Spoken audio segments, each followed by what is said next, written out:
आज आपण बनवणार आहे शेवग्याच्या शेंगाची आमटी आणि भात। त्यासाठी तूर डाळ, मूग डाळ, मसूर डाळ समप्रमाणात घेऊन स्वच्छ धुवून त्यावर 1 ग्लास पाणी घालायचं। त्यावर शेवग्याच्या शेंगा घालायच्या। नंतर त्यावर भाताचा डब्बा ठेवून कुकरला झाकण लावून मध्यम गॅसवर 3 शिट्या काढून घ्यायच्या। 3 शिट्यामध्ये तिन्ही गोष्टी छान शिजल्या जातात।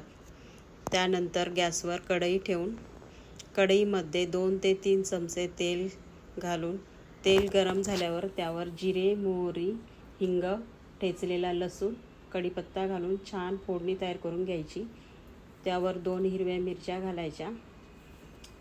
त्यानंतर 2 मोठे चिरलेले कांदे घालायचे।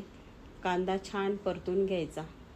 त्यानंतर त्यावर चिरलेला टमाटा घालायचा, थोडंसं मीठ घालायचं आणि छान परतून घ्यायचं। त्यानंतर अर्धा चमचा हळद, 2 चमचे लाल मिरची पावडर, 1 चमचा धणा पावडर, पाव चमचा गरम मसाला घालून छान मिक्स करून घ्यायचं।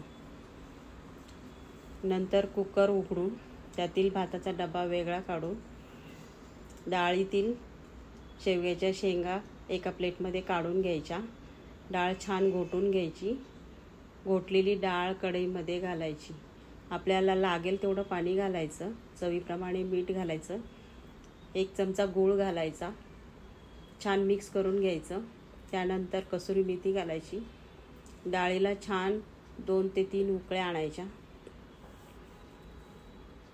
डाळ छान उकळल्यानंतर त्यामध्ये शेंगा घालायच्या।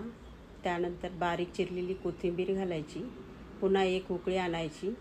लोणच्यासोबत गरमागरम भातावर गरमागरम शेवग्याच्या शेंगाची आमटी घालून छान सर्व करायचं।